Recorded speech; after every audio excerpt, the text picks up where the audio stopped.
अपने पिछले वीडियो में मैंने आपको बताया था कि किस तरीके से कोई डीएम लोकल स्तर पर या कोई भी सरकार राष्ट्रीय स्तर पर वैक्सीन को आपके लिए मैंडेटरी नहीं कर सकते, यानी वो आपको बाध्य नहीं कर सकती कि आपको वैक्सीन लगवानी ही पड़ेगी।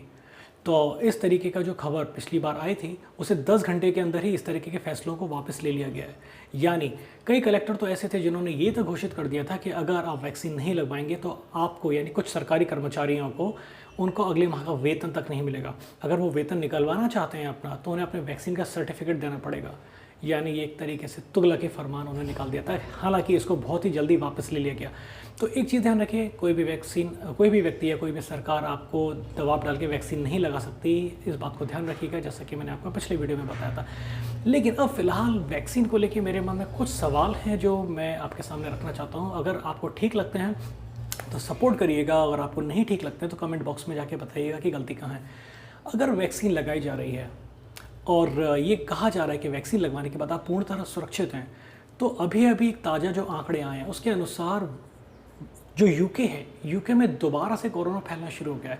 हाल ही में यूके ने अपना अनलॉक किया और अनलॉक करने के 23 दिन बाद ही दोबारा तेज़ी से कोरोना फैलना शुरू हो चुका है और वहाँ पर रिकॉर्ड मामले दर्ज किए जा रहे हैं। अगर वहाँ फिर कोरोना फैल रहा है तो जैसा कि हमने खबरों में सुना था कि यूके ने लगभग अपनी पूरी आबादी को वैक्सीन लगा दी है, तो फिर उस वैक्सीन को लगाने का फ़ायदा क्या हुआ? यानी पहले आपने वैक्सीन लगा दी ये कह के कि उसके बाद आप सेफ़ हैं और उसके बाद कोरोना से पूरी तरीके से बचाव हो जाएगा। जब आपने पूरी आबादी को वैक्सीन लगा दी उसके बाद कुछ ही दिनों बाद आप फिर कहते हैं कि फिर से कोरोना वापस आ गया और आपके हर बार एक डॉक्टर या एक साइंटिस्ट या कोई एक एक्सपर्ट आके ये कह देता है कि नहीं, अभी कोरोना का ये अगला वेरिएंट है। तो एक बात बताइए, कितने वेरिएंट इस तरीके से आते रहेंगे और हम कितने वेरिएंट के लिए अपने आप को प्रोटेक्ट करते रहेंगे वैक्सीन के ज़रिए? क्या आप एक गारंटी देते हैं जब आप वैक्सीन लगाते हैं? तो क्या आप एक गारंटी देते हैं क्या वैक्सीन लगाने के बाद आप पूर्णतः सुरक्षित हैं? अगर हाँ, अगर आप गारंटी देते हैं पूर्णतः सुरक्षित हैं तो लॉकडाउन लगाने की नौबत नहीं आनी चाहिए। और अगर आप कहते हैं कि अगर वेरिएंट बदलता जाएगा तो हमें ये हो सकता है कि वैक्सीन उतनी प्रभावशाली नहीं हो, तो फिर वैक्सीन क्यों लगाई जा रही है?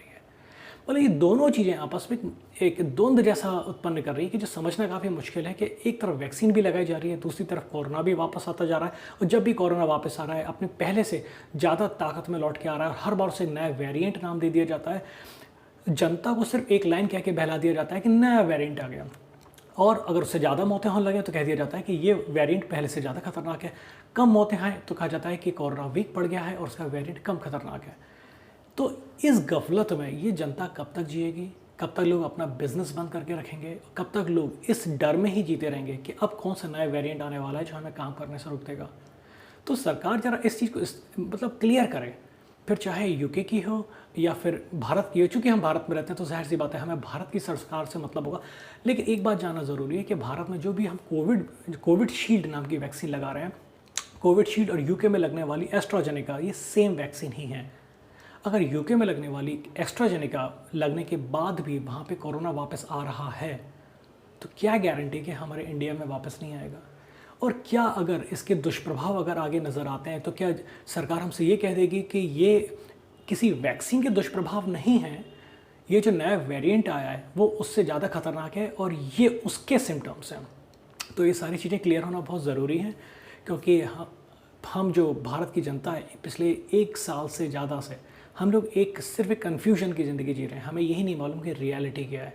वो जो बोलते हैं हम मानते चले जाते हैं, वो एक फरमान जारी करते हैं हम मानते चले जाते हैं। हम लॉकडाउन में काफ़ी हद तक 1 साल से परेशान हो चुके हैं, सबके बिजनेस बंद हो चुके हैं, सबकी एक आय का जो साधन होता है वो बंद हो चुका है। जो अपर मिडिल क्लास थे वो मिडिल क्लास में आ गया, जो मिडिल क्लास थे वो पुअर क्लास की ओर धकेले जा रहे हैं।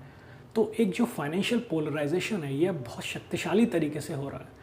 तो इसे थोड़ा सा समझिएगा और ये भी समझिएगा कि हम इस जाल से निकलने के लिए अभी भी तैयार हैं या नहीं है।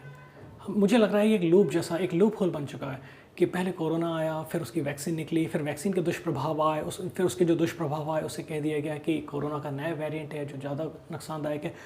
तो फिलहाल अभी मैंने कुछ ही दिन पहले अमेरिका से डॉक्टर रवि गोडसे का एक वीडियो देखा था और उन्होंने कहा था कि जून के अंत तक कोरोना पूरी तरीके से ख़त्म हो जाएगा, यानी जुलाई के लगभग में कोरोना जो होगा वो हमारे बाद देश से जा चुका होगा। तो देखते हैं उनकी बात कितनी सच होती है।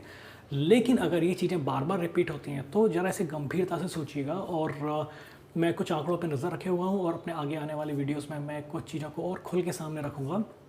तो हो सकता है तो आप मेरे साथ जुड़िए, सब्सक्राइब करिए क्योंकि मैं कुछ ऐसी चीज़ें भी रखूँगा जो कि एक चर्चा का विषय होगी। हम ज़्यादा आंकड़ों पे डिस्कस नहीं करेंगे, हम एक होने वाली घटनाओं पे डिस्कस करेंगे, आंकड़े और घटनाएँ। क्योंकि आप भी जानते हैं कि आंकड़े जब भी हम रखते हैं तो आंकड़े बनाए गए होते हैं।